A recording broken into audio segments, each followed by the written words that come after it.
Hi friends, இன்னைக்கு வந்துட்டு நம்ம Coreldraw blend tool வந்து எப்படிலாம் யூஸ் பண்ணலாம்னு சொல்லிட்டு பார்ப்போம். ஃபர்ஸ்ட் வந்து ஒரு சர்க்கிள் போட்டுக்கலாம். சர்க்கிள் போட்டு அதுக்கு வந்துட்டு ஒரு ப்ளூ கலர் கொடுத்துக்கிறேன். நெக்ஸ்ட் இங்க ஒரு சர்க்கிள் போட்டுக்கிறேன். அதுக்கு வந்து ரெட் கலர் கொடுத்துக்கிறேன். இப்போ இத கிளிக் பண்ணீங்கனா இங்க வந்து blend tool வருதுல. அந்த blend tool கிளிக் பண்ணி இங்க இருந்து இப்படி கொடுத்துருங்க.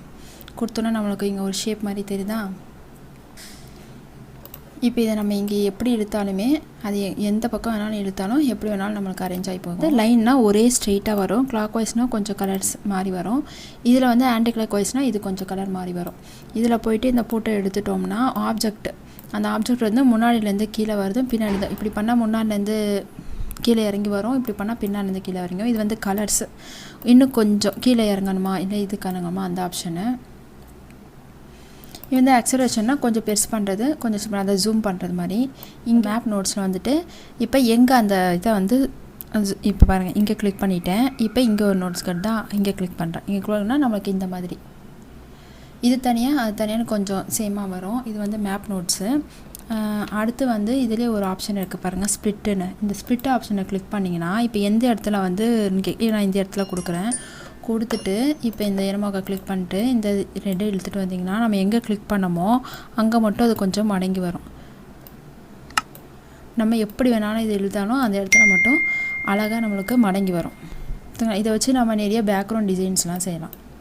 இருக்கு பாத்தீங்களா நியூ மாத் இது எப்படினா இங்க நம்ம ஏதாவது ஒரு ஃப்ரீ ஹேண்ட் டூல் எடுத்துப்போம். ஃப்ரீ ஹேண்ட் டூல் எடுத்துட்டு நான் நல்லா இப்படி வரைஞ்சுக்கிறேன்.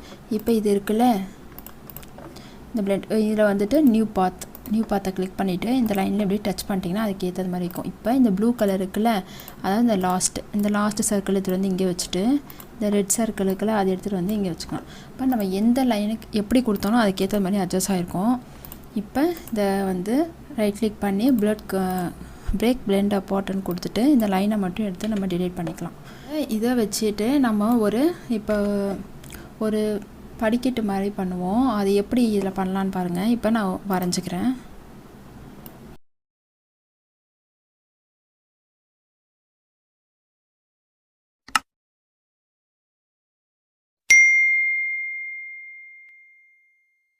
இப்போ நம்ம ஒரு ஸ்டெப்ஸ் மாதிரி வரைஞ்சிட்டோமா இங்க வந்துட்டு ஒரு கிரே கலர் கொடுத்துக்கிறேன். இப்போ வரைஞ்சாச்சு. இத வந்துட்டு நம்ம ரைட் கிளிக் பண்ணி குரூப் கொடுத்துப்போம். இப்போ இத கண்ட்ரோல் D எடுத்துக்கிறேன். எடுத்துட்டு வந்துட்டு இங்க வச்சிட்டு இங்க வந்து ஒரு குட்டியா ஆக்கிக்கிறேன் இத. எடுத்துட்டு இங்க சின்னதா வச்சுக்கிட்டோமா இங்க வச்சிட்டு இப்போ இந்த blend tool எடுத்துட்டு வந்துட்டு இதுல இருந்து இந்த சின்னதுக்கு இப்படி கொடுத்துங்க. கொடுத்தோம்னா நமக்கு இப்படி வந்துருச்சா? இப்போ இந்த கீழ இருக்குல இத அரேஞ்ச் ஆர்டர் டு ஃப்ரண்ட் ன்னு கொடுத்துருவோம். கொடுத்தோம்னா பாத்தீங்களா நமக்கு வந்து இப்போ சின்ன படிக்கட்டு மாதிரி வந்திருக்கு. இப்போ நமக்கு ஸ்டெப்ஸ் மாதிரியே இருக்கு பாருங்க.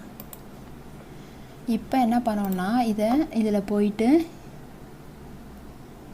இங்க பாருங்க மிஸ்கலன்ஸ் blend ஆப்ஷன் இருக்கா இதுல ஸ்ப்ளிட் ன்னு இருக்குல இந்த ஸ்ப்ளிட்ல கொண்டு வந்துட்டு நான் இங்க வைக்கிறேன். இங்க இந்த கிளிக் பண்ணிட்டு இப்போ இந்த படிக்கட்ட கீழ வைக்கிறேன். பண்ணா நமக்கு ஸ்டெப்ஸ் எப்படி வேணுமோ அதுக்கு ஏத்த மாதிரி ஸ்டெப்ஸ் மாதிரி வரும். இந்த blend tool வச்சிட்டு நம்ம ஸ்டெப் இப்போ நமக்கு ஸ்டெப்ஸ் மாதிரி இருக்குதா? இப்போ இதுக்கு நம்ம அவுட்லைன் வேணும்னா அவுட்லைன் நன்னு கொடுத்துக்கலாம். கொடுத்துட்டு நம்ம வந்து பேக்ரவுண்ட் கொடுப்போம். அப்ப கொஞ்சம் நல்லா டார்க்கா தெரியும்.